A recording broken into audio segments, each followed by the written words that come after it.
Hello and welcome to Landscape Photography World, the podcast for everyone passionate about landscape photography. I'm Grant Swinburne and I'll be your guide as we explore the world of landscape photography through the eyes and lenses of photographers, both up and coming and seasoned professionals. I like to dig a little deeper into the way they think about their photography, how it fits in their lives, and where they see it going into the future. Scott Leggo's path to becoming one of Australia's most recognised landscape photographers took in an Air Force career, frontline service, high-performance aerobatic aircraft, and a stint as a diplomat. The discipline and attention to detail from those years transfers directly into how he runs his photography business today. Based in Canberra with a gallery, a team, and over 1 million photos sold, Scott has built something genuinely rare. A commercially successful artist-led business with Australian landscape photography at its core. In this episode, Scott talks about simplifying compositions by eliminating distractions, scouting on location rather than over-planning, and how customer demand shapes his work more than personal preference. He also covers a successful COVID-era jigsaw puzzle pivot, safety in remote environments, and why conveying emotion has always been a bigger challenge for him than mastering camera settings. I hope you enjoy the show. G'day, Scott. Welcome to Landscape Photography World. Nice to have you on the show. Yeah, how's your day been? Yeah, thanks for having me, and congrats on such a long-running podcast too. So pleasure to be here. Yeah, well, you're episode 260, so it's well done. That's a fair effort. So today's day and age, not everyone makes it that far. So well done. No, and I think doing it weekly as well has given me a bit of discipline around making sure that it does go out and making commitments to you guys, the guys that contribute so much to the podcast, is really one of the reasons why I do it. But making that commitment that you're going to go out on a certain day and do it. That keeps me on the straight and narrow. Good work. Well done. Cheers.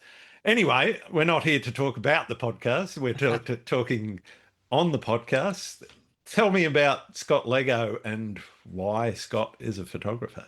Oh, many facets to that question. I guess the abridged or the short version is a very non-linear career path. Certainly didn't start out, as a young kid thinking that I'd end up, where I am now as a landscape photographer with a gallery and, a team and, running a business in the way that we do. That certainly wasn't how I started out. I grew up as a little kid, always wanted to fly. Saw my career as being a pilot in the Air Force. I think, nice. It's 40 years this week, I think, apparently, since the movie Top Gun came out. So I saw that when I was about 10 years old. Tom Cruise doesn't look a day older. No, that's exactly right. I think there's a bit of help there. So yeah, that was, so I grew up as a kid, wanting to join the Air Force. I think I, first flew, when I was 16 years old, I could fly a plane before I could drive a car. Then I joined the Air Force, had a career in the Air Force for 10 years, and then went across to the public service where I was as a diplomat with Foreign Affairs and Trade. And basically that's what led me to landscape photography. Was I just had a crazy work-life balance. I was never home. I was always traveling with work. And I remember one Sunday I'd just flown back from overseas. I was about to fly it again, the next day, and there was this Ken Duncan print on the wall. Nice. And I was like, wouldn't it be awesome if you just traveled around Australia and took landscape photos? And I was like, I don't know anything about, landscape photography or photography. And, back in those days, went to the bookstore and bought a few books on photography, bought a camera and started taking some photos, and people were like, hey, these are all right. You should think about selling them. But I guess at the core of it, for me, it's always been less about the photography and more about an excuse to get outdoors and travel. And so for me, from a young kid, I was, doing bushwalking, I was hiking. I've always been relatively kind of, sporty in terms of, I'll pick up any sport and give it a go. Always been outdoors most of my life in terms of what I've enjoyed doing. So I guess landscape photography was an option to kind of bring some of those personal interests together, and then ultimately it's turned into becoming a professional interest.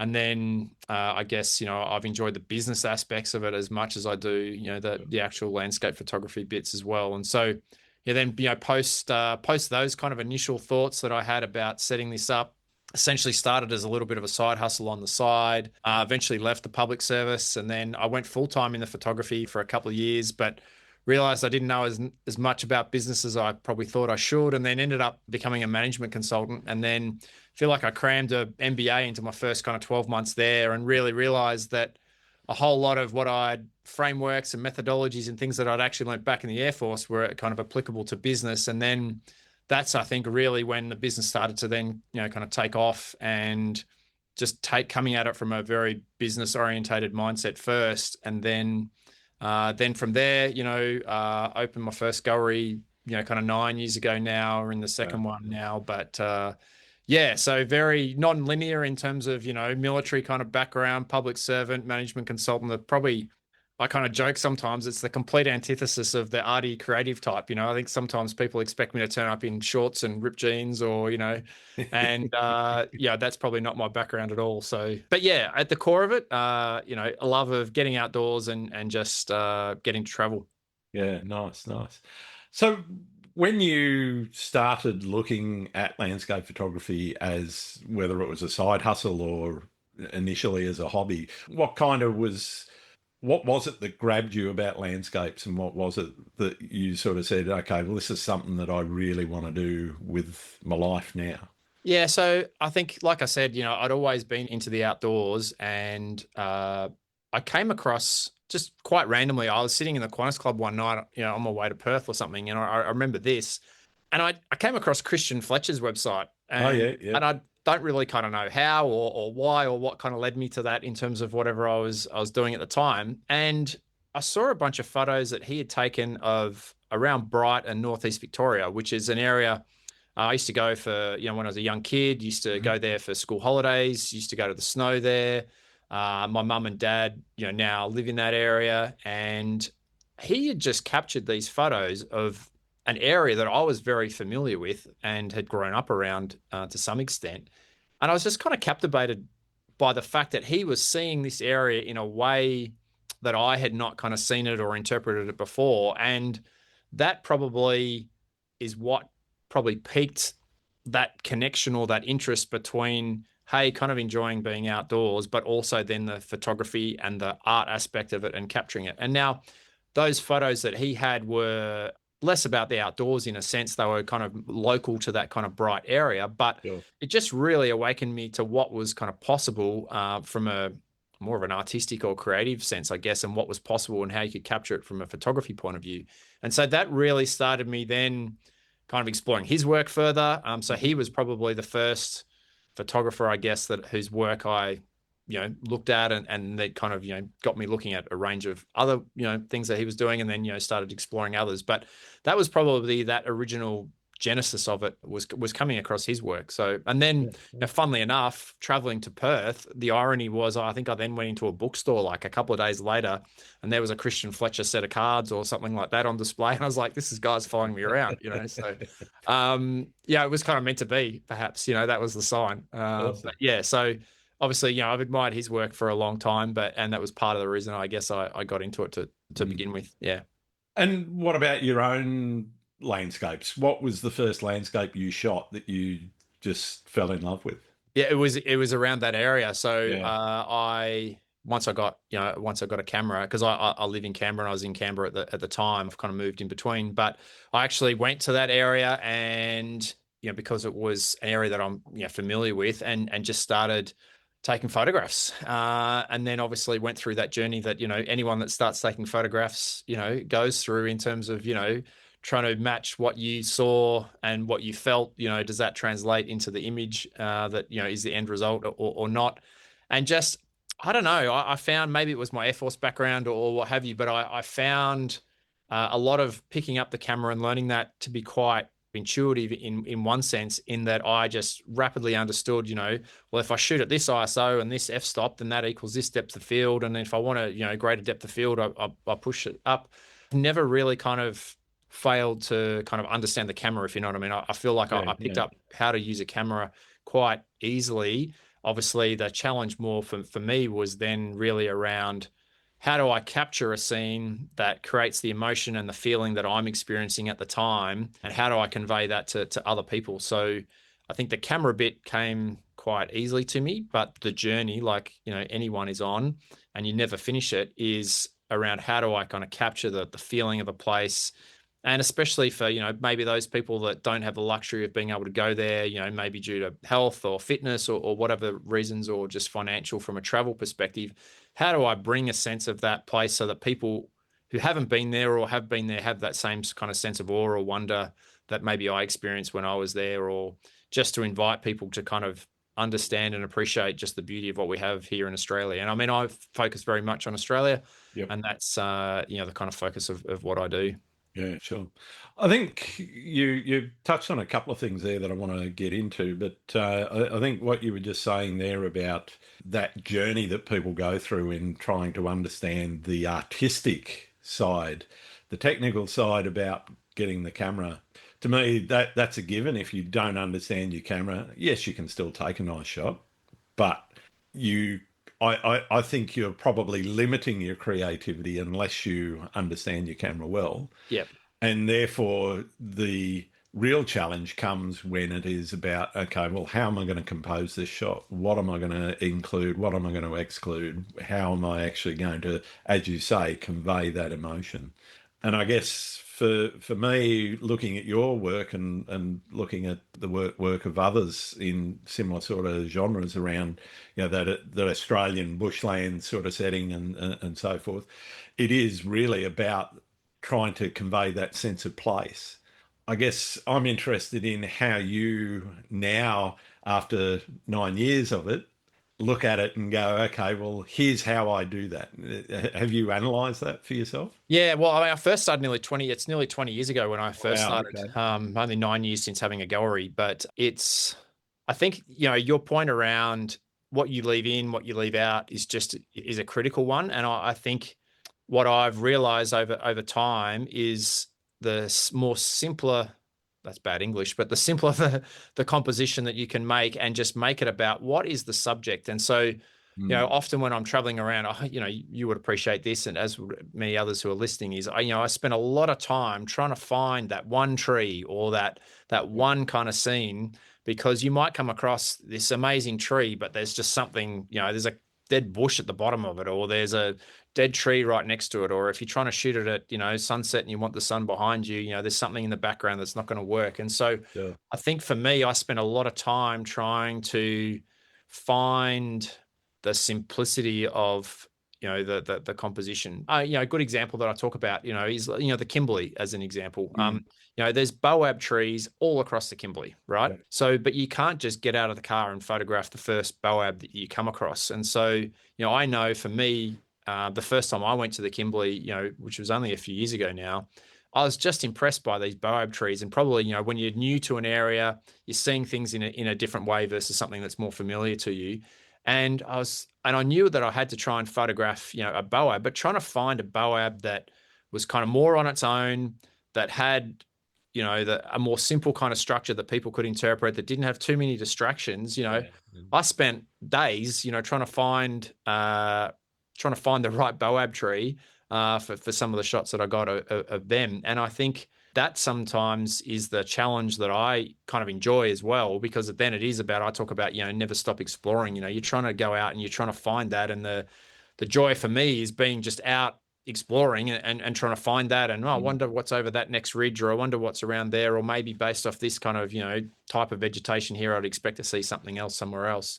But just being always open to, equally, while you're out trying to find a boab, that you might actually come across a completely unrelated scene that actually, speaks to you.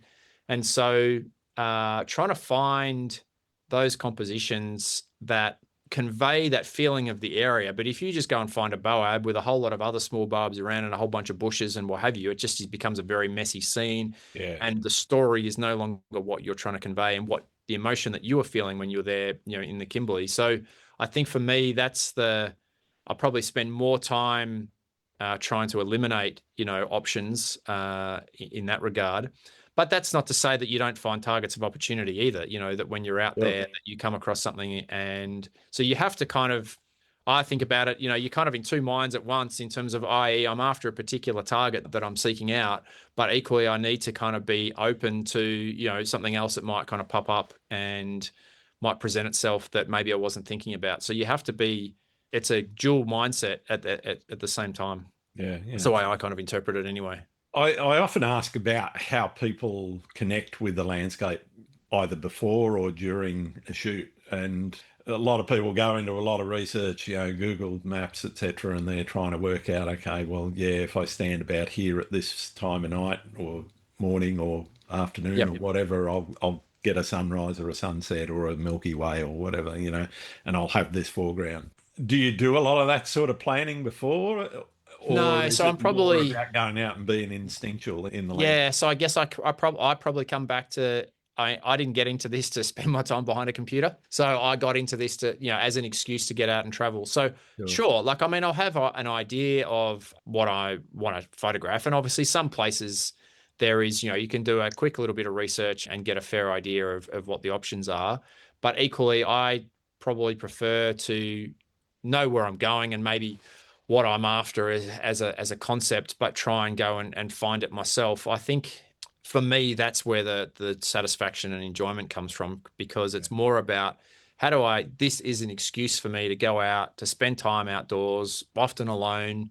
So it's just about spending time in nature. And for me, when I turn up to a place, a lot of time I won't even necessarily have my camera on me initially, because maybe from a scoping perspective, I'm getting out, I'm going for a walk, or I'm going somewhere just to explore the area with a mindset of, okay, I'm trying to find something that maybe I can come back to tomorrow morning for sunrise. So when I'm traveling, I'm trying to identify shots that I can shoot at sunset and ones that I can shoot at sunrise. And I'm trying to build that shot list, but I'm trying to build that shot list while I'm there. And the longer and slower that I am while I'm in that environment, I feel more in touch with that environment. And therefore I feel like that's the times I get the better shots, is when I slow down. I try and actually understand, why is it that I'm feeling what I'm feeling? Like, what is it about this area that I really enjoy, or that's making me feel this particular way? And then it's like, okay, so what is it about this area that I have to photograph? I photographed a lot of snow gums in the high country and things like that.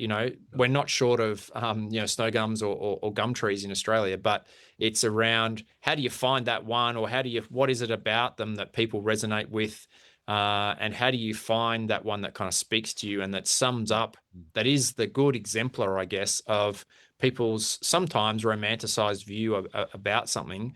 And that is the challenge, is you can jump out of the car and photograph a snow gum, as soon as you rock up at, Kosciuszko National Park. But that doesn't mean that particular tree and that lighting and that composition is going to convey what it is that people feel and why they're passionate about snow gums, because they're skiers or they spend a lot of time in the snow or so forth. So it's really trying to spend that time to distill it down to, what is it about, a location or a particular subject that resonates with people, and then making sure that the photo is about that and not something else. And I think the photos that work the best for me are the most simple kind of compositions, where you're only seeing what the photographer intended you to see, and you're not having any of those distractions. And the beauty of being out in the landscape is your mind can kind of ignore certain elements in terms of a composition, but when you go and print it on paper, you can't escape it, and it's a very different representation, seeing something in a two-dimensional form when it's not three-dimensional, when you don't have all the other sensory inputs. The only sensory input that you have is that visual input. So your brain is interpreting a photograph very differently to how it's interpreting something when you're out there in the landscape. And I think a lot of people struggle with that notion, because at the time they're experiencing a certain emotional or physical reaction, even sometimes visceral reaction to what the environment is putting on them. The fact that you're standing there in a blizzard, blowing wind, freezing cold, or what have you, has absolutely no bearing on a two-dimensional picture that's ultimately captured. So how somebody could be looking at, as you said, in the Qantas Club, and a couple of thousand miles away from where you took the shot. So the art of it, and I think what makes a good landscape photograph is one that you can see in that two-dimensional form, but puts you there and starts to make you feel some of those other things, even though you don't have those extra sensory inputs. And so that is the challenge, I think, sometimes. And look, I'm not going to lie. I mean, sometimes I think I've nailed a shot and I just come back and I look at it and I'm like, the shot is technically right. Yep. The composition's great, but I'm like, it just doesn't convey what I'm trying to convey or what I was feeling at the time. And you're missing those other elements. And that will always be the case. But hopefully the more you do this, the better you get at not taking that photo probably in the first place. Yeah, fair enough. That raises another question. How do you deal with those situations where you go, oh, I'm a bit disappointed. It doesn't do what I thought it was going to do. It doesn't. That dealing with the disappointment that, you've spent a bit of time and effort going somewhere, you've got your shots and you get back and you just go, just not quite what I wanted. I'll probably take a reasonably philosophical view on that in terms of going back to what's the core reason. For me, any morning that I wake up and get out of bed is a good morning, if I'm alive. And then, if I just get out and I witness an amazing sunrise and I don't have a photo to prove it, doesn't kind of matter. I was out, I got to experience that, or, the amazing sunrise didn't happen. I've got to a lot of effort to travel to a place to maybe camp out and it just doesn't happen. But my motivation and the core of what I'm trying to do is be out there and experience that. If I don't come back with a photo, then that it doesn't bother me, and it probably never really has, in a sense. And I think that's probably because that's the motivation that's driving me.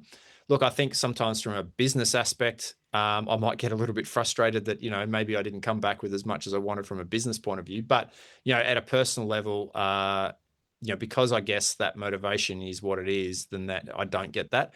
It's similar to, I've heard this explained around fishing. A lot of guys go out fishing and if they don't catch a fish, it doesn't matter. The actual catch is not the point. Yeah, especially when you talk to, like fly fishermen and people like that, it's about getting to that location, being out in nature. Often, fly fishermen are often fishing at similar kind of times to, landscape photographers are operating at.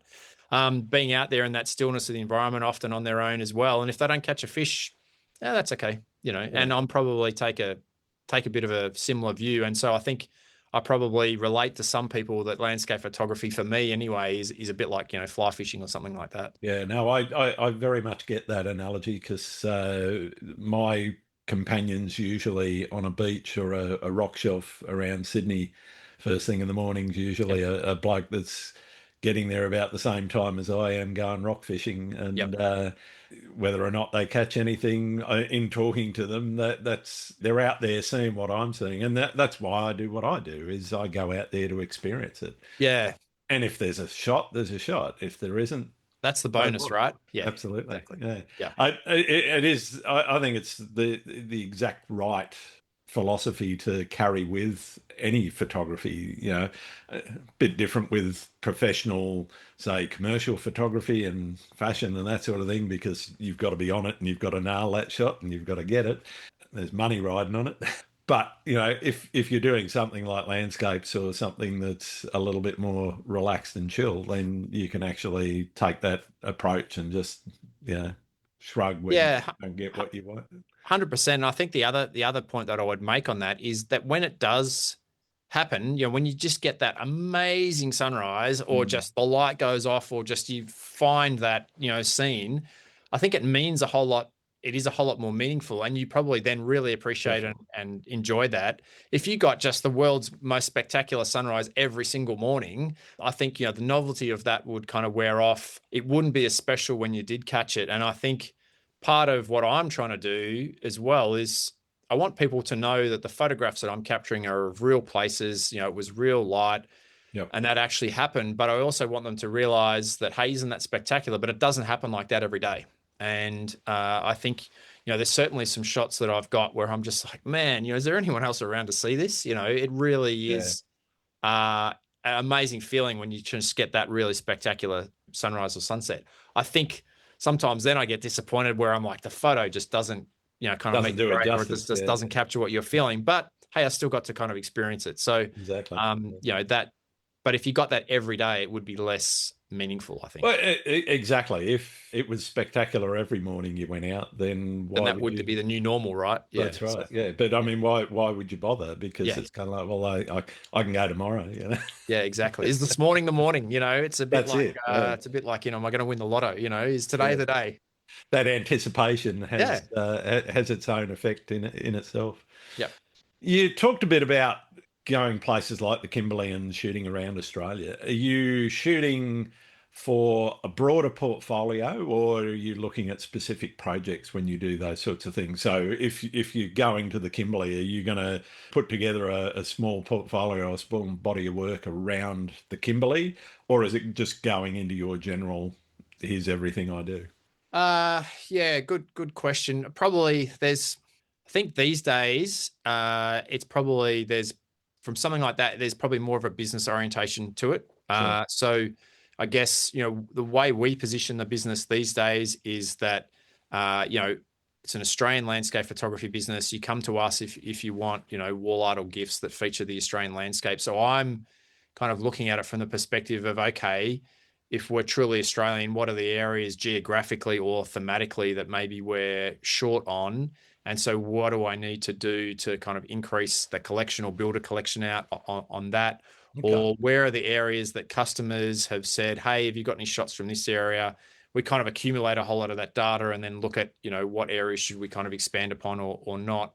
So that's probably the approach that I probably take these days, which is a bit more business driven rather than just entirely personally driven. Whereas I think probably earlier on, I might have done a trip and I'm just enjoying the art of photography, capturing those photos, but not necessarily a view to, hey, I have to come away with something that I can sell. Whereas now there's a business motivation to it. It doesn't change my personal motivation, but to your question is I'm probably focused on building out or adding to or replacing images, because I think, now I'm at that point where I'm like, hey, I'd really like to get a better shot of X or Y. Sure. And then sometimes you just kind of experiment. I mean, I'm now very much just exclusively focused on selling, my photos as wall art and gifts. Whereas, when I first started, there was other aspects of the business. I used to do licensing of images. I used to do some other commercial work and things like that. So, when I was building out things for, an image library to license images and things like that, pretty much, out of all of that stuff these days and just very much exclusively focused as a products business. But so that has changed over time as well. So now it's it's a very different business consideration, I guess, in terms of what I'm doing. And I'm just lucky that that business consideration aligns with what is my personal motivation, which is to get outdoors. Yeah, nice.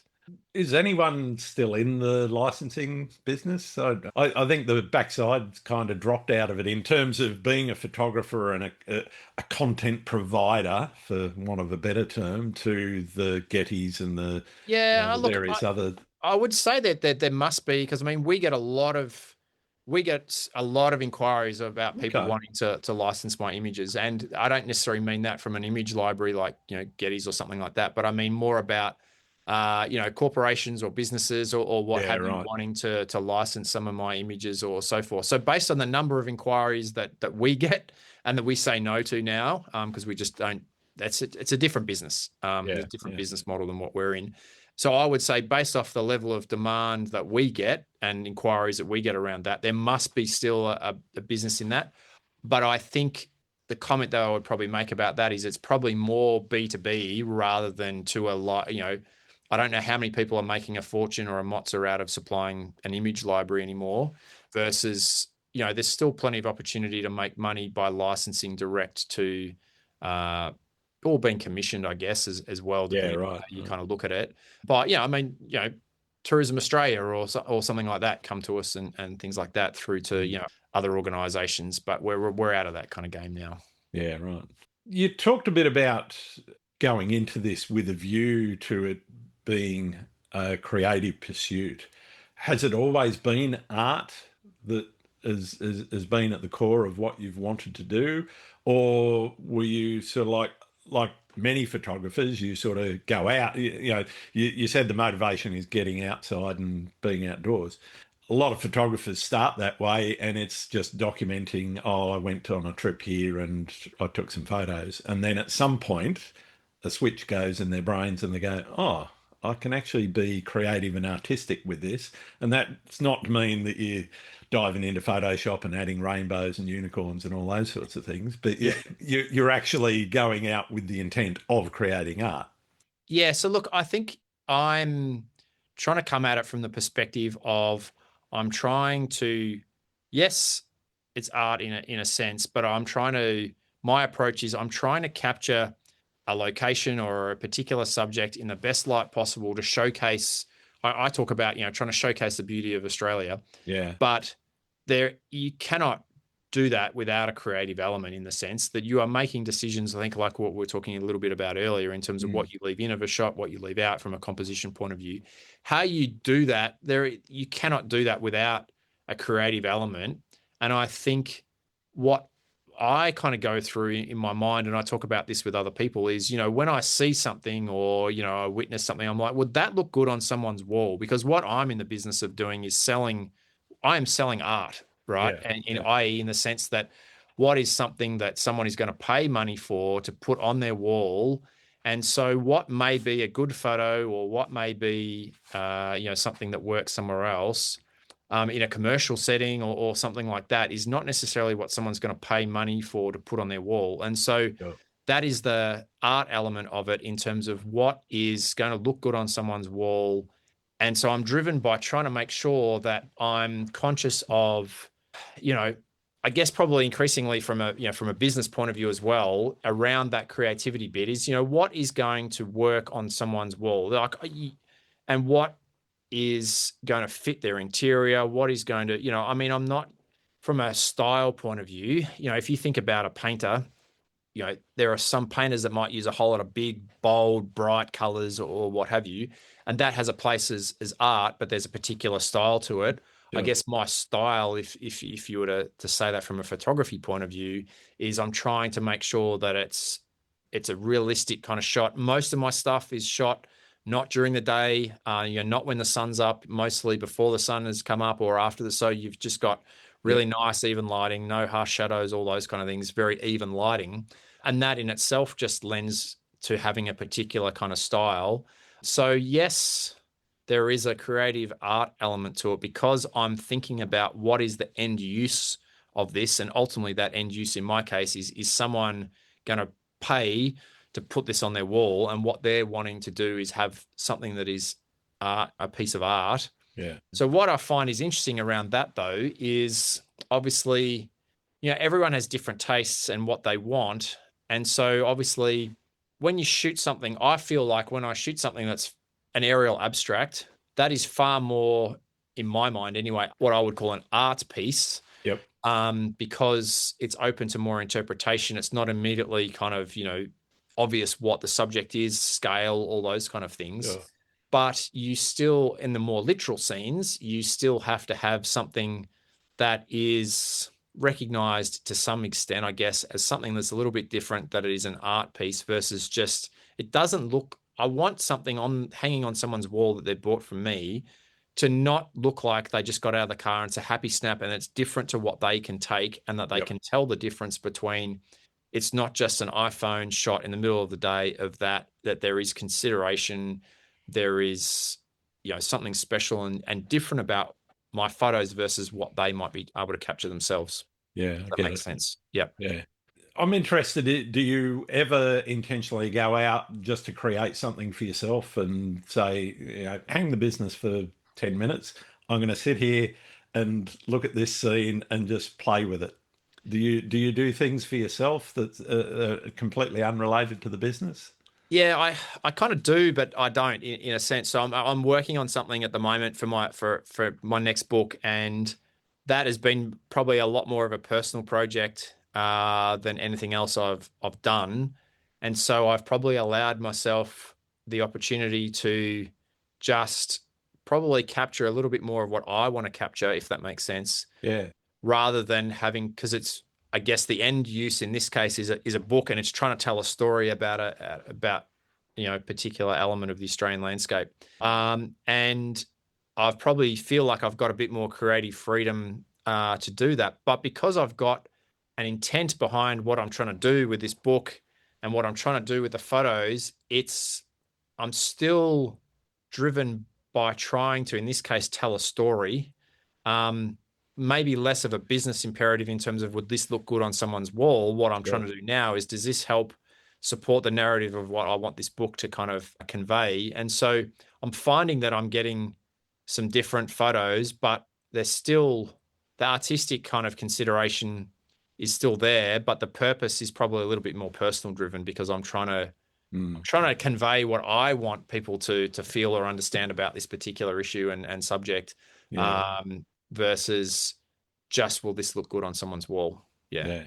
I So think maybe if there's some photos in there that wouldn't maybe normally meet that kind of threshold, but they help tell the story or they mean something to me a bit more. Yeah, no, I know exactly what you mean, because there is that tension between what sells, what looks good on a, in a 40 by 30 inch print versus something that you are passionate about and like, but is never going to sell, never going to be commercial.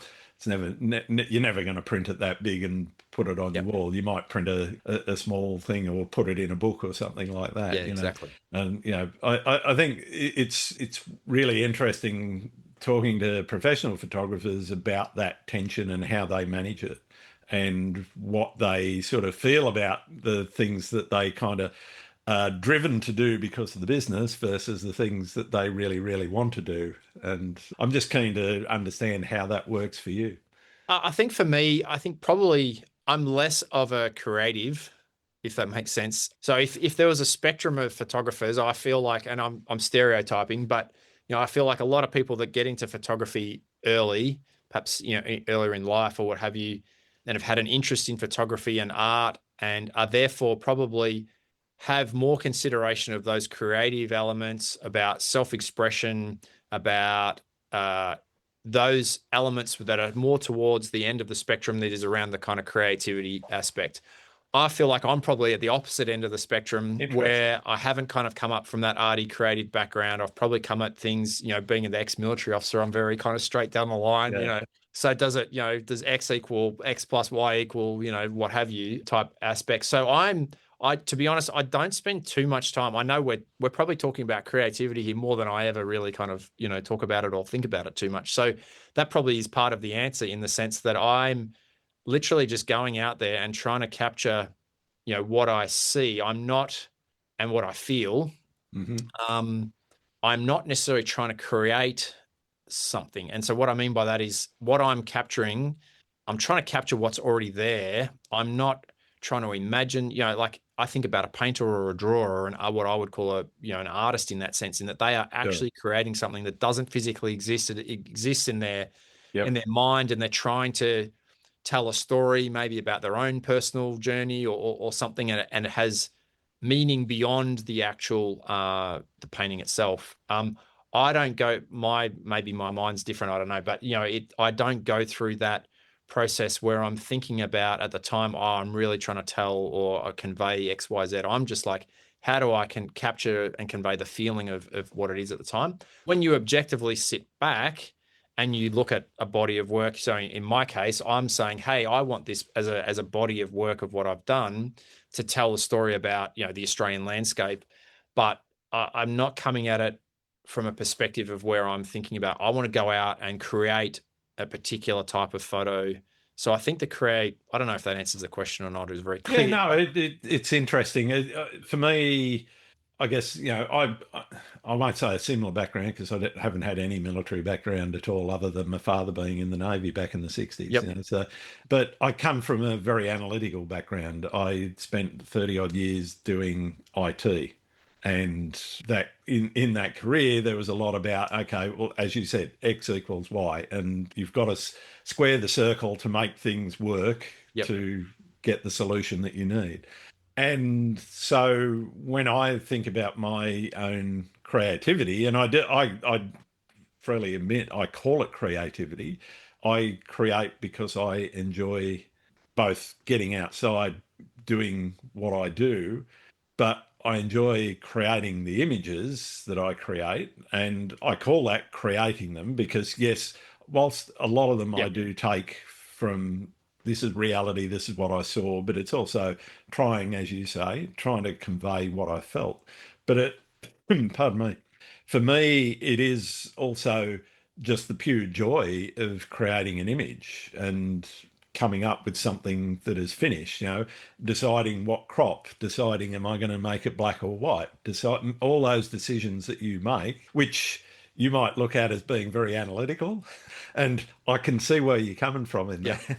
I look at it as that's how you're creative. You're Yeah, making decisions about what even the exclusion or inclusion of what's in the composition. It all comes down to, okay, these are the choices I'm making, these are the decisions I'm making around getting to an endpoint, which is a finished image. And whether that ends up being a print that hangs on somebody's wall, or something that you just post on social media, or just something that you look at and say, that's nice. Yep. I don't think that matters. That No, side of it to me doesn't matter. But I still, that's why I define it as creativity, And I think that's valid. And I think at the end of the day, I'm careful of kind of prescribing how others should do things too, right? Oh, absolutely.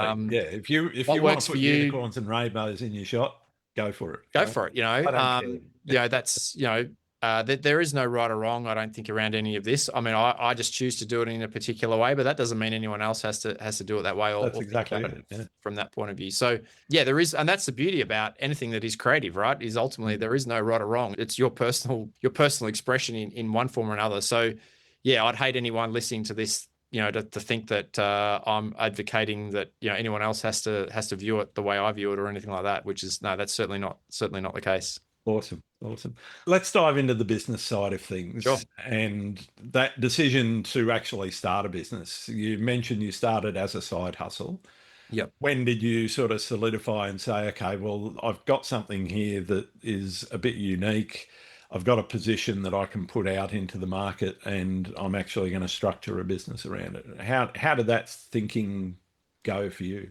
I'll be honest, it's been an incremental journey, and I think I've just solved problems as I've gone along, rather than saying that this is. I think, look, we're a lot tighter from a business point of view about vision of the business and where we kind of want things to go going forward. But certainly when I first started, it was, like I said, it was an excuse to travel, get outdoors on my terms. Photography was a means to do that. Then people saying, oh, you should think these are good photos, you should think about selling them. Then you go, oh, well, how would I sell them? Then it's like, oh, now I'm going to, then you set up a website. And this was a long time ago. The first website that I had, crikeys, I'd be horrified now, right? But at the time, it was actually revolutionary. Like at the time, you could send us an email and send us a check or your credit card details. Wow. The idea that someone would send you a check or either email you or post their credit card details in today's day and age, completely would never happen. Never happen. So then it was like, okay, well, now I need a website. What do I need to get a website? Okay, well, beyond the website, how do I get this in front of people? Do I do a stall at a market? Do I do something? And so I think a lot of that was just solve the next problem, solve the next problem, solve the next problem. How do I get this in front of more people? How do I market something? Okay, now I've got a website. How do I market that? Okay, what do I do from an email marketing point of view? Okay, what other options I've got? To the point now where, as a business, we advertise on TV, we advertise on radio, we advertise in magazines, so you just keep solving, kind of keep solving each problem as you go. I always talk about, just 1% better every day. How do you just, continually improve? But I think, in a true business sense, and I think this is probably what I didn't probably get right from the start, which I think, I'm across now, is having a very clear sense. Now we've got a very clear vision, a very clear sense of where we want to take the business, what we want to be, where our brand positioning is, what we do and don't want to do. I mean, when I first started, I did limited edition prints. Yep. Because, well, that's what Ken Duncan did. The most stupid business decision anyone could ever come up with, if you ask me, right? Anyone that does limited edition prints needs a head read from a business point of view. Sure. Unfortunately, I'm left with a couple of ones that still are, because once you've gone down that path, you kind of can't undo it. But rather than at the early on, I made lots of mistakes early on, that being one of them as an example, where you just kind of do things because someone else has done it, or you think that that's the way it should be done, rather than forging your own path and understanding, well, what does the market want? What do customers want? What will actually work? And so I think, if I was to give advice to anyone, it's to just have, for me, I wish earlier on in my journey, I had a clearer sense of what I was and what I wasn't. E.g., doing licensed images, e.g., doing commercial commissions, doing other things. Every time you do something that is off your main trajectory or your core capabilities you're trying to focus on takes you away from that, and then you don't end up doing as well on the thing that you do. So I think, Steve Jobs used to talk about, 1,000 opportunities before him, saying no to 999 of them and only saying yes to that one that is completely aligned, completely, coherent with where you're trying to take the business and what you're trying to do and what the market or the customer base requires. And so I think for me, I naturally, when I first started, I had no interest in doing anything else other than landscape photography. But because, a bunch of friends knew I was now doing photography, they were like, "Oh, can you come and photograph my kids?" In a wedding and kids. And I've never done a wedding, but I did about 4 or 5 friends' kids, a couple of kids and family photos for about 4 or 5 friends. And then was like, "This is stupid. Why am I doing this?" So I did about 4 or 5, which is probably 4 or 5 too many, right? They were happy that they got some photos. They got some nice photos. Yeah, and probably at mates' rates, when I first started out. But, Sure. Again, I had no interest in that. And I don't even know why, in hindsight, I don't know why I did that or said yes. And but a lot of photographers get the advice to diversify. And, you've got to have a lot of income streams, otherwise you're never going to be successful. Yeah, whereas I think my strong business management kind of consulting background and my own experience would, I'm the complete opposite in terms of advice to people. I'm like, work out what you're really good at and be the best at that. And, don't confuse the market either.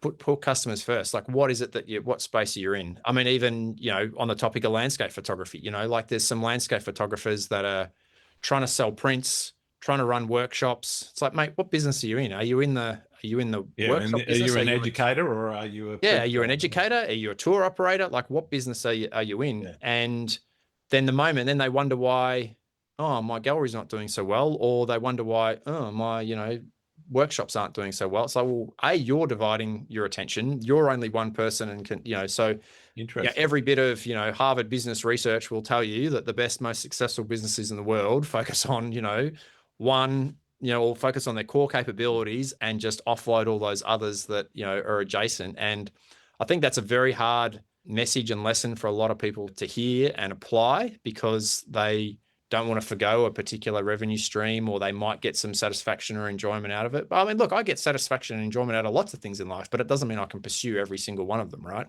Yeah. And so I think that's certainly been, and so we're very narrow now. We are just, we're just a products business. We're selling my photos as, premium quality products, be it wall art or smaller gifts and things like that, to people here and overseas. And it's all about Australia. I mean, with an Air Force background and an aviation background, for a fair chunk of time, I had aviation images in the mix in the collection. And only up until, relatively recently in the business, we thought it was a good point of difference to have some aviation images in there, and, mainly military ones, because that kind of fitted the brand story about my background and things like that. But it was brand confusing. People would come in the gallery and, down the back corner, there was, a few aviation images. And so people were, that's kind of weird. Air Force jets next to the snow gun. Yeah, next to amazing shots of Uluru or whatever the case may be. Yeah. And so, that just wasn't coherent. So we've, really, really kind of stripped back everything. I had a bunch of, landscape photos from overseas. We had an international collection. We've stripped that away, so we are now just a business that is all about Australia, nothing else. And so I think from a customer point of view, when they're shopping with us, and especially some of the bigger brands that we deal with, they just know that that's what we are. We're not anything else. We're not trying to be all things to everyone. And as a result, I think, that starts to get cut through in the market, where people just are really clear about what we are as a business and a brand now. Yeah. But it's taken me a while to get there. I'm not going to lie. Yeah, I think that problem solving as you go is the way to success for any business, is that you've actually, you've got to get that 1% better every day, rather than trying to be 100% from day one. Yeah. I don't think anyone's ever built a business that's 100% from day one. No, but that doesn't mean that you can't, stand on the shoulders of giants and learn from other people. That's exactly right. That's exactly right. The military background that you've had and the disciplines that have come out of that, how much do you think they've helped you gain success in your own business? Without a doubt. How to quantify it is a different is a different question altogether. Yeah. But look, I think undoubtedly, particularly skills around, I always talk about, prior preparation and planning prevents poor performance. Yep. So there's another P in there, but we won't. There is another P I just left out for you. So, that aspect, understanding the value of planning, but also, we always talked about in the military, no plan survives first contact with the enemy, right? Is that ability to be agile, to respond to different things. I mean, the core of what I do is get outdoors and take photos. And so often, I'm in adverse weather conditions. The whole plan that I had in mind may not have worked because at the end of the day, Mother Nature and weather has a say. And so that ability that if you've put enough planning into it, you've looked at the what ifs, when all these kind of things change, you're able to kind of deal with them and adapt to them. And I think, one of a big lesson that I talk about from a business point of view, from the military background is, around speed to decision making. And I'll kind of I kind of cite this example quite a bit around, something that we did during COVID. So during COVID, we could see lockdowns occurring, overseas. We were like, hey, the gallery's probably going to be shut. What are we going to do? People will only be able to shop online. But, if everyone's stuck at home, what do they want? And so we made a decision to do jigsaw puzzles because it was like, right, everyone's going to be, at home. Away in a jigsaw puzzle, a good way of passing time. Yeah. And so we launched. So we were quite early on that. So we launched jigsaw puzzles. We found a supplier. We got all them. And then ScoMo came out and said one night at one of his press conferences, someone asked him, you're only allowed at the time to go out to buy essential items or something. And he said something like, oh, well, Jenny went out and bought some jigsaw puzzles for the girls last night. I consider jigsaw puzzles an essential item. Awesome. And we'd literally only just got them up on the website. And I did some cheeky social media post that said something like, ScoMo just declared jigsaw puzzles an essential item. Look what we just posted. Cue the panic buying of jigsaw puzzles, because that was just after all the toilet paper nonsense, right? Yeah. And so I kid you not, within minutes, we were selling jigsaw puzzles. Awesome. And so we'd outsourced social media at the time, and I rang up the girls and said, just copy my personal post, put it on the business one. And we rode this jigsaw puzzle kind of mania. We got a whole lot of local news coverage. Then I was on, the news around the country, and, that just led to, we then ran into a problem where we couldn't meet the demand. Well, the supplier couldn't keep up, and which then presented other challenges. But what I found fascinating was, like 6 months later, we'd get an email from some person and they'd be like, oh, where do you get your jigsaw puzzles, mate? I'm thinking about getting jigsaws. Firstly, it's like, go away. But secondly, it was like, mate, you're like 6 months late to the party, And so I think having that short, so in the military, we talk about, a short OODA loop, the ability to observe, orient, decide, and act, quicker than your adversary. And so I think in business, you have to be really quick at observing what's going on in your environment in the current, world we live in, macroeconomic kind of challenges around, cost of living pressures, less discretionary spending, supply chain challenges internationally around, with fuel and things like that, knowing that transport costs are going up. So we've been sitting there, last few months, post-war in Iran, all those kind of things, going, what are the implications of this for a business? What do we need to do to change?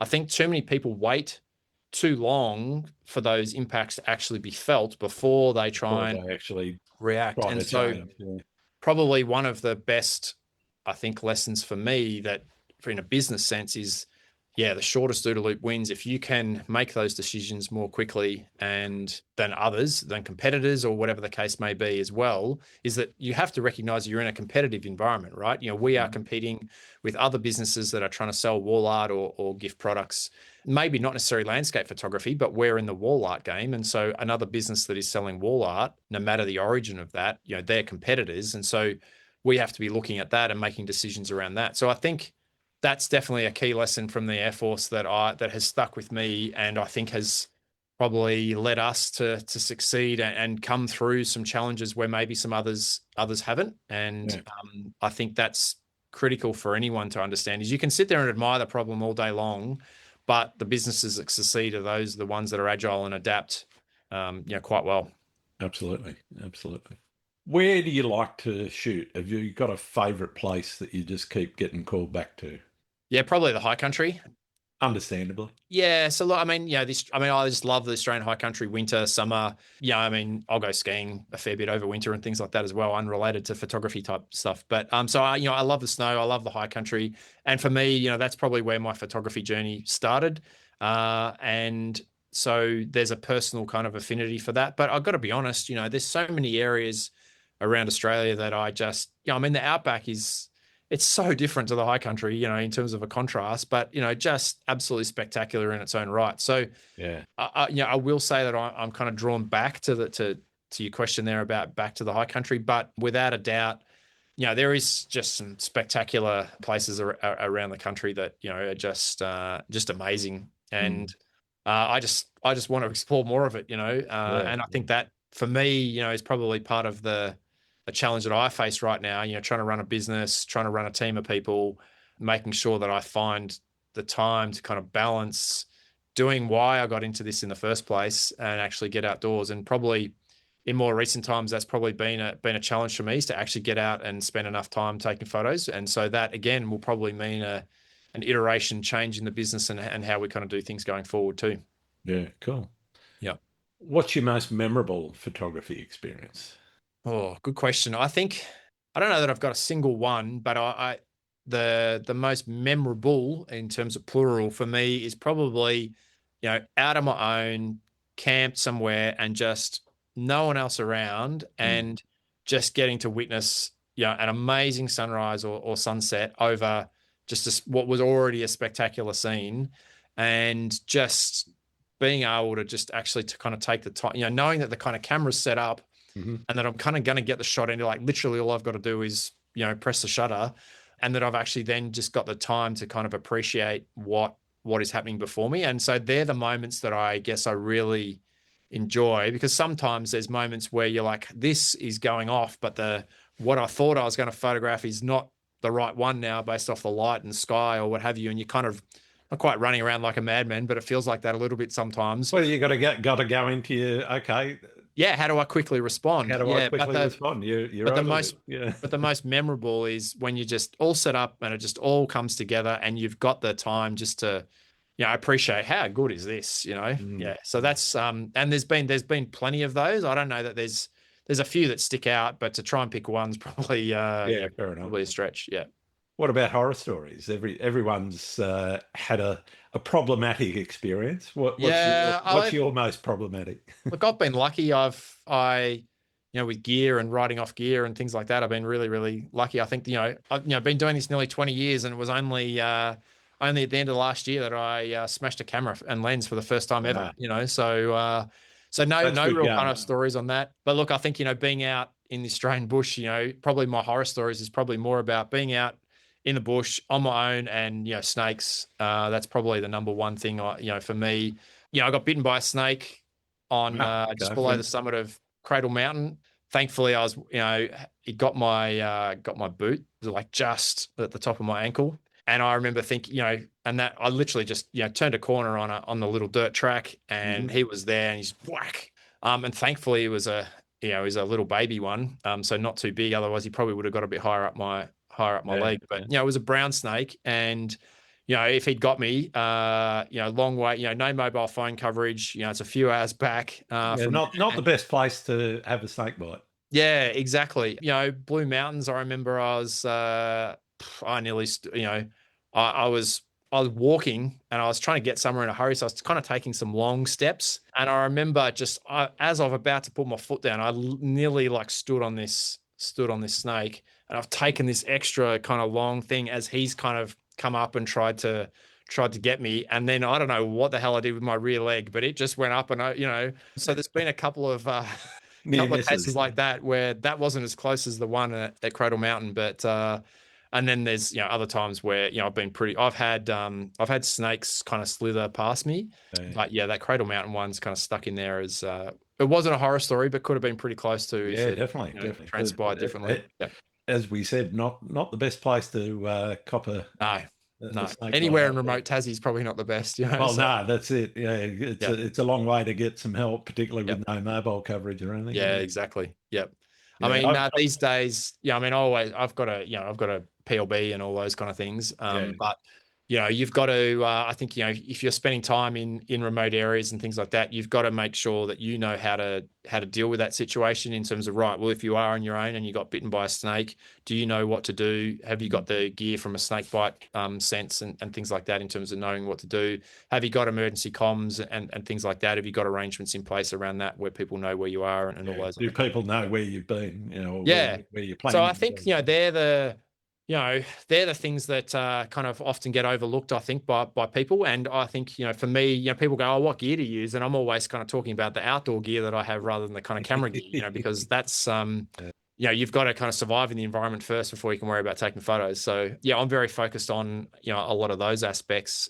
And these days I'm not getting any younger. I turned 50 this year. And so, the lighter the backpack and the lighter all the gear, it can be the better. So I'm very focused on, minimalizing, the weight and what I'm carrying as much as I can, but equally making sure that you still got the safety stuff that you need, but equally making sure that you don't carry stuff that you don't need. Exactly. So I think, you've got to be smart about what you do and don't carry as well. And so I think that more kind of minimalist type, I'm not quite into the super ultralight hiking, but I'm definitely embracing that kind of mindset around a lot of things. And a lot of it is really taking a good hard look at what you do and don't need, and which is quite kind of counter to my military background, where you kind of seem to always, double down and have, redundancy on absolutely everything. You take everything and the old body's not quite up for that anymore. So yeah. Yeah, nice. Yeah, I hear you. I've got 11 years on you, and I've minimised quite a bit. You have to by necessity, right? that 10 years between 50 and 60. Yeah. Yep.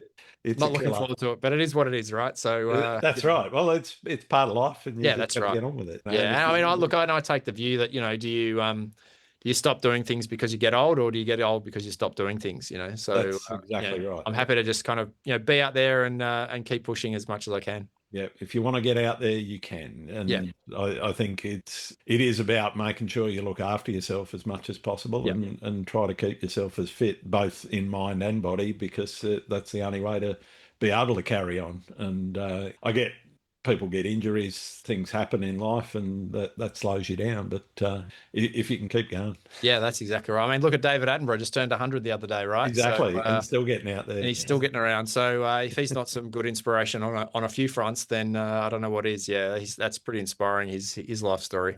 Absolutely. You talked about the way that you love to get out, and we've just talked a little bit about that. How has landscape photography shaped that relationship you've got with the natural world?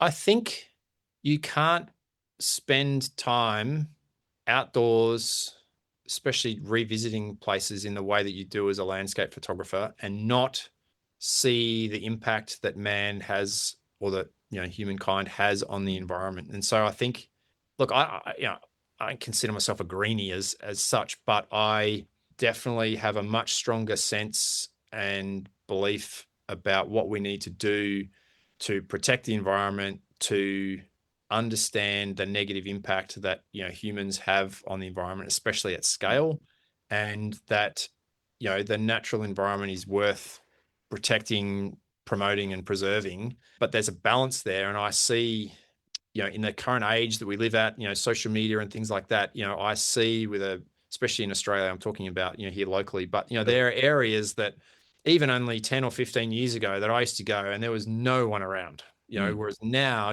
there's lots of people around. They're all trying to get their Instagram worthy moment, and they are just trashing the place. And often they literally turn up, go and get their Instagram worthy shot, and then bugger off. And they've spent no time to actually slow down, have a look around, appreciate the environment. They were just trying to get something that they thought they were going to get a few likes on social media for. Yet they just traveled multiple hours to kind of get there and go back. And it's like, mate, just slow down.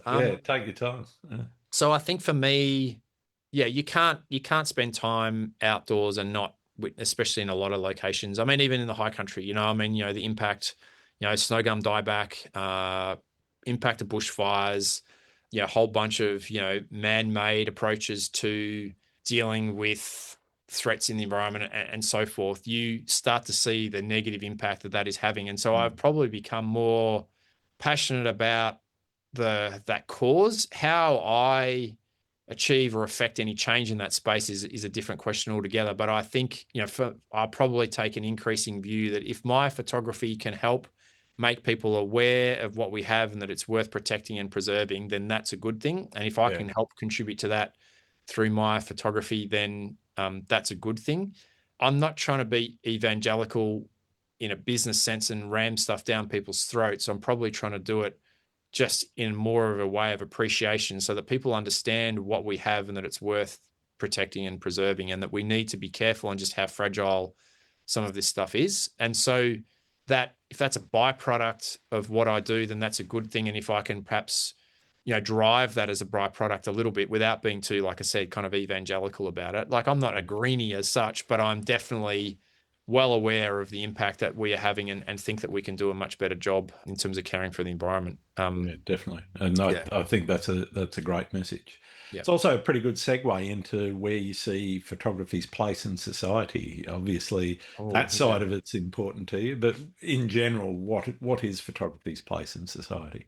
Yeah, look, I mean, you're right. It's an interesting segue. If I just take landscape photography just for a second before kind of photography more broadly, I think, I see a role for landscape photography in showing people what is real natural beauty. I think there is a dilemma that we have where so many photos are not representing the reality of what is there. Now we're dealing with AI, and a lot of what people are seeing is not real, or it's half real, half, kind of generated, or a combination thereof. I think there's a place for what I would call as real photography to show people what we really have. The lines around that are blurring though. You look at what a camera, you just look at the dynamic range that the first digital cameras came out with, and the dynamic range that we've got from cameras now. So absolutely, yeah. You could take the same scene with the same two cameras right now and end up with a very different result. So what is real? Look, that's been a perennial discussion point around photography since day dot.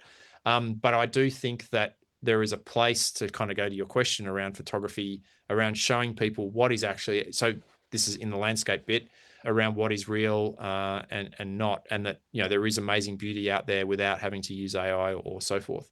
More broadly, what is the role of photography? Look, it's similar in the sense that photography for me, and the way I probably view it, is it's a mechanism to create a feeling or an emotion in someone, and it's incredibly powerful. Whether that be a family portrait of a mum and dad and two kids, and the two kids have just been killed in a car accident, and now they've got a lasting memory of something that has passed, and that's a story that is not that's a real story.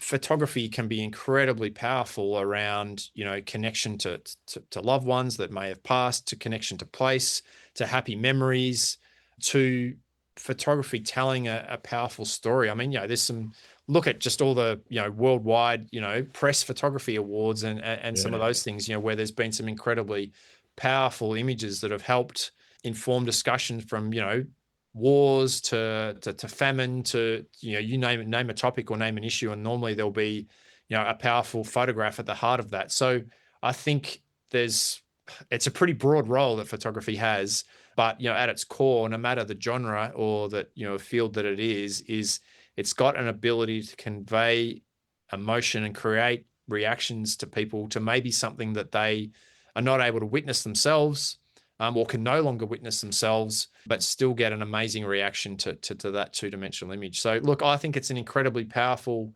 thing, and just photography's magic, like that we can take a photo of something that is now past in history and have a record of it. Like, if you think about it in that sense, it's awesome. It really is. Yeah.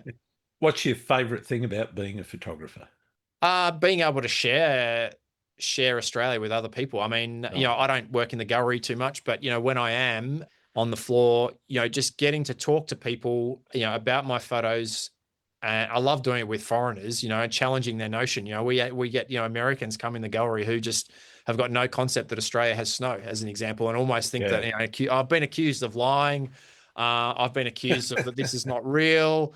And, that this doesn't occur in Australia. They just think it's all Skippy the bush kangaroo and, snow. But, but equally, through to people that have, had an entire lifelong history and childhood growing up, going skiing and what have you, and having a photo that, connects to them. So I think, being able to connect people to the Australian landscape, and often in areas that they may not have seen or experienced, adding it to their bucket list, adding it to their travel list for a trip around Australia or whatever the case may be. So I think that's probably the broader satisfaction, other than my own personal one about getting outdoors more, is just being able to share I've said it a few times probably, share the beauty of Australia with other people is to make people realize how lucky we are in this country. The diversity of what we have is awesome. We've got outback deserts, tropical rainforests, snow-covered alpine reefs, 22 or 24,000 beaches or something, I think it is, around the entire Australian coastline. Like, we are so damn lucky in this country with what we have and the diversity of what we have. And so if I can kind of share a little bit of that with other people, happy days. That gives me a lot of reward and satisfaction. So that's probably the greatest. And if I can inspire other people to kind of get out and see that, then, even better. Yeah. Nice. Fantastic. What about your least favorite thing about being a photographer? Oh, finance. Trying to run a business. Yeah. Look, I don't do the finances anymore, but the accounting side of the house, does not inspire me. Fair enough. But it's a necessary evil, unfortunately. But look, I don't find that particularly inspiring or rewarding or any of those kind of things that we talk about from a happiness perspective. But or compliance or anything like that. But so that's probably more with what comes with running a business and staff and all those kind of challenges. Wouldn't matter whether that was photography or not. Exactly. So in terms of photography itself, I don't know. Look, there's not too many. Like, I just think it's amazing, right? I mean, look at the cameras that are coming out now. Look at, when I first started, I had a Canon 5D. Yep. And when it came out, it was, the bee's knees, and now I'm shooting, Nikon mirrorless stuff that just produces just amazing results. And, what's possible now with technology and things like that. Imagine where it's going to be in another 20 years. It's just remarkable. Yeah, it's insane. Yeah. What is the worst and or best piece of advice anyone's given you? Oh, worst or best piece of advice anyone's. You mean around photography or in life? Yeah. Oh, doesn't matter. But if you got one for photography, that'd be great. Yeah, I think so. We've had a few. I've had a few staff that have worked for me so some of the younger ones, and where they've essentially kind of come out of straight out of uni or like technical college. I've got to be careful what I say on your podcast, but some of the rubbish that some of these kids are being taught just astounds me. Some of the advice that they're being given, just that's quite negative around, what is possible, about how you've kind of got to be this struggling artist, about how you have to kind of struggle for your craft, how you kind of have to, like, it's rubbish. I mean, I've said this on another podcast previously. I mean, could you imagine if you went to chef school and their advice to you for 3 years while you're at chef school is, no one can make it as a chef. You're not going to make it as a chef. Never think about owning a restaurant. Never, you'd never do it. It's nuts. And then this idea that, we're teaching these photographers that they have to go out and, 21 years old, straight out of university, they're expected to go and run their own business. I mean, a chef doesn't leave chef school and open their own restaurant. They go and, work in a bunch of restaurants. They see how they work their way through the system. Yeah. An accountant or a lawyer doesn't go out and start their own law practice, from the get-go. They work for, a law firm, work their way up to partner, and may eventually, go and start their own law firm. Some of the advice being given to photographers is and I get frustrated by this, and I do get passionate about this because there's a bunch of people teaching people they've failed themselves to be successful photographers and run their own business. And yet they're the ones giving advice to these up and coming people. And I just think we're doing a disservice to the younger generation of kids who are interested in photography, who are probably really, really smart on tech, really, really smart on a whole lot of things, who are probably better positioned than any generation previously to actually be able to go and run a really good business. And yet they're not being given that kind of aspiration or knowledge about what they need to do. And so, look, I mean, I could draw you a pretty long list of some of the really incorrect, wrong things that some of these people that have worked for us have been told, and I'm just astounded at some of the rubbish that kind of happens. And as a result, I think what is happening is everyone is copying an old, outdated business model about, you've got to get represented by a gallery, and you have to kind of do a certain number of exhibitions before. Rubbish. Yeah. I've never been represented by a gallery. I've never exhibited in a gallery. I'm running my own gallery with my own work. Never gone through that kind of traditional approach. And maybe that's why I'm advocating the way that I do, is that I think the model that a bunch of these young kids are being pushed is just fundamentally ignorant of the way the world works and business works. And they're being pushed something that isn't applicable to any other industry, and they somehow think that because it's art, that you need to treat it differently. So my advice, the best advice, if I was to give any, is if you want to run a business, run it as a business. And that means you've got to have a product or you've got to have a service that a customer is willing to exchange money for, which is whether you're in cosmetics, whether you're in a restaurant business, whatever business you're in, you've got to deliver value to a customer in which they're willing to exchange that for money. And that's it, and I think, this idea that somehow because it's art and therefore it's creative and that you have to kind of, go and do a bunch of things for exposure. Go through the gallery experience, etc. It's just, I get really frustrated by that. And I just find that, there's a lot of, so my, advice to people who, if they're listening, who are probably earlier on the journey, is just be careful of, what advice you listen to. I mean, I've joked before, but, limited edition prints, there is no business reason in the world to do a limited edition print, right? If you can sell 100, you can sell 500. If you can sell 1,000, you can sell 10,000. And I'm proof of that. You know what I mean? And, just some of these things that why would you, no other business in the world, Louis Vuitton, BMW, all the think about these big luxury car brands, they don't artificially, they create the illusion of constrained supply, but they don't actually go and constrain the supply, right? No. If you want a Louis Vuitton handbag, they make you think that not too many people have them, but they make tens and hundreds of thousands of them every year. Yeah. They're not limited at all. So, just be careful. If the market is there, they'll make more. The advice there would be just be careful of following in the footsteps or copying the business model of someone that you think is successful or whatever, because it, may not be applicable in the current world that we live in. And the world has changed. I mean, what is possible now? We're doing 15% of our revenue is export, right? All because of the beauty of e-commerce. And, that opens up all sorts of possibilities and opportunities that just didn't exist even 10 or 15 years ago. You couldn't have, we export stuff every single day. Yeah. We couldn't have done that 15 years ago without, e-commerce solutions being what they are in today's environment. So, you got to be very careful about adopting or looking at, business models that might have been relevant in the past, but aren't relevant anymore either. So, sorry, that's probably a long answer to your question. No, it's fantastic though. And I get frustrated by some of the advice. I think it is important that particularly people that are just up and coming and getting into photography and thinking of running a business, that they hear this sort of stuff, because otherwise, as you said, if they're going through the formal education process, they're not necessarily getting the advice they need. 100%. So that's, I just think and look, I haven't come up through that system, right? And so I think that's probably why I probably have the perspective that I have. But equally, as a result of not coming up through that system, people are like, how have you managed to achieve what you've been able to achieve? And it's probably because of that. I haven't been, constrained in some of those aspects. Yeah, so you're not thinking the same way as others are. Yeah. Yep. All right. Well, we probably need to wrap up shortly. Yeah, so sure. I've only got a couple of questions. Yep. Are there any other photographers that you think I need to be talking to on the podcast? Look, so I don't know their names, and I'll explain this one. I would love to hear from a bunch of photographers or videographers that have done stuff for David Attenborough.